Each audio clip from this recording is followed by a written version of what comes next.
Hey guys, Bobby here. So today I picked up this Spyderco Nirvana, and actually I've just received this, so I haven't even really got a chance to look it over. I probably flipped it open like that about a few times, and that was it. I had to put it up and go run some errands. I just got back, so I figured we'll just take a look at it together. So first of all, I'm sure if you've read or heard, it has a lock stick, and I specifically asked. I picked mine up from Blade HQ. I think there's one in stock last time I checked, and I put in the comments, please, no blade stick. Make sure it doesn't have any lock stick, and make sure it's centered. So they did a good job with that. It did have a little bit of lock stick. First few times I open it, it's already breaking in. So I've owned the Spyderco Sage 2 in the past, and that had crazy lock stick, and it took probably about a couple weeks, and it went away. So I wasn't concerned about the lock sticking, because as you can see already, it sticks very little, but it's not bad. It is really smooth. It's on bearings. It's really smooth. It's not Shurgorov smooth. And this knife is on its own level, but it is very smooth. It has a 3.75-inch blade. Actually, and it is really sharp. I will say that. Hold on, let's see here. Let's take a look. And you guys know I suck at cutting phone book paper, but I will definitely say from the factory. So normally I can only get, after I sharpen on my wicked edge, I can, oops, I tore it a little bit, but you guys can see it's slicing through the phone book paper like nothing. So extremely sharp. The only thing I was really concerned about was this piece. Let's see. You see how thin it is right here? So these pieces, it's not really sharp or anything, but I don't know. It doesn't really give any hot spots. Kind of gets my pinky just a little bit right here. Actually, it's fine now. So probably just get a little getting used to. And so I just picked this up. I really like the handles. So this is designed by Peter Rassenti, and it goes after his custom Nirvana. And I definitely like Peter Rassenti's knives. I like the Snafu, the Nirvana, any of those. I would love to own one day. But for $400, I'll say this is not bad. So a lot of people talk about the price. I mean, because really, you're right there. If you pick up a Sabenza, or this Spyderco Nirvana, which I'll definitely say. I think it's I think it's worth it personally. So far, anyway. And so I've just got this. I do love that pocket clip. It's one of my favorites. So it's not quite exactly the like the paramilitary pocket clip, but it's pretty close. I do like that dark finish to it. Looks really nice. Kind of a bead blast finish that's been stonewashed. So it should hide wear pretty good. Same thing with the blade. Try to reflect it in the light so you guys could see. It is S90V steel. see. Which I was looking at some of the Peter Rassenti models, and he uses S90V pretty often.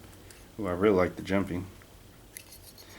So one thing that really attracted me about this knife is that I could access it with my middle finger and flick it. I love to do that with Spydercos. That's one thing with the slits Bowie that I didn't really care for, was I couldn't really get my middle finger in there. But I mean, that was an excellent knife, but I ended up selling that one. So a couple size comparisons. These are the knives pretty much that I carry quite often. So I mean, it is, you guys can see it's right there with the Shiro. It has a wider blade though, and it actually kind of feels like, at first when I picked it up, it felt like the blade was heavier. That's about the balance point right there. I'll say it's breaking in already. It's not bad. At first, so I did have a few times where, whoops, I had to use, you know, my other hand and pry it. But that was just when I very first flicked it. I don't have any graphite or anything. I think it'll break in over time. Not really concerned about it. I have to say, everything's finished pretty nice. You know, Taiwan. So for the high-end knives, I will definitely say, you know, you get what you pay for. They take that little extra. They spend a little extra time on it, and you know, everything is finished really nice. Overall, terrific knife. So far anyway. You guys know this is an integral. So one piece of titanium.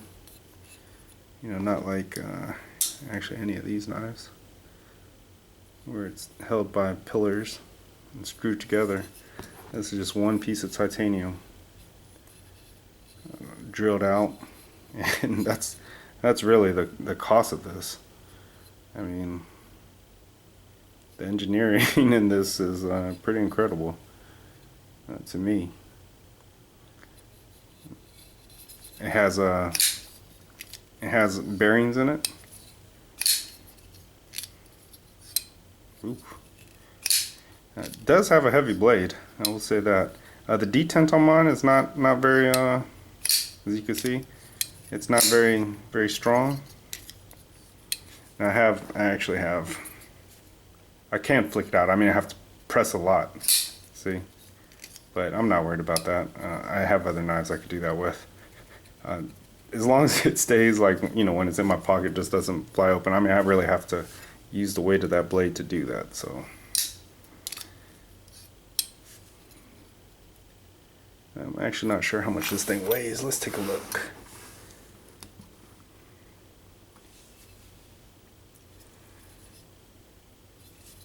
There we go.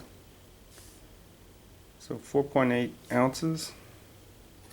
Let's compare that to a Sebenza.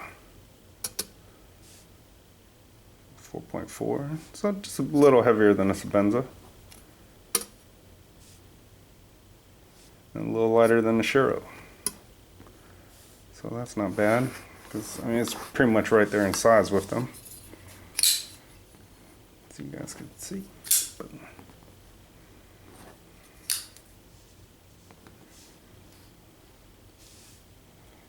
not bad, I'd definitely say. So I haven't got a chance to use this yet, but I figured I'd just open it up. We'll just take a look at it together. It looks like that's kind of missing a little bit. That's fine.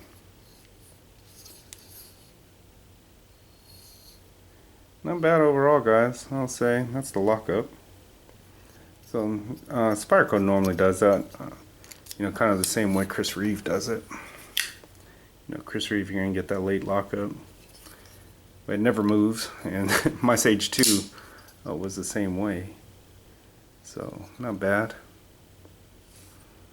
I wish more knife makers did like this on the inside, but that's not really that noticeable. So you see how thin this is. So it did come in this pouch, and you know, it's a really nice pouch. And I really dig these pouches. So like if I travel, and say if I brought this with me, I'd put it in here, or I might use this pouch for, you know, another knife, my paramilitary. You know, and then I'll carry this wherever I go. So put it in my suitcase. So not bad. Overall, I have to say I like it. I definitely like it. I really dig the all the machining that went into it. I like how the pattern even goes through the lock bar. Oh, look at that, even down in there. That's pretty cool. So I'm going to use this, carry it around for a little while. See how this finish holds up. It's kind of like a bead blast stonewash finish. Actually, I was a little concerned about, because sometimes these type of finishes, even just cutting through cardboard or anything, it leaves kind of scratches and marks. But so normally when I get into, you know, like a knife at this price range, I want it to wear well. You know, this has a couple scratches, but even that's not really that noticeable.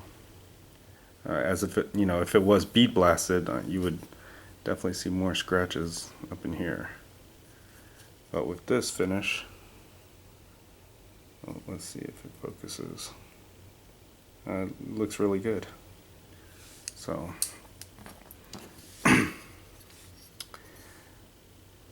probably the hardware could have been maybe that, you know, that a little darker finish, but even that doesn't look bad.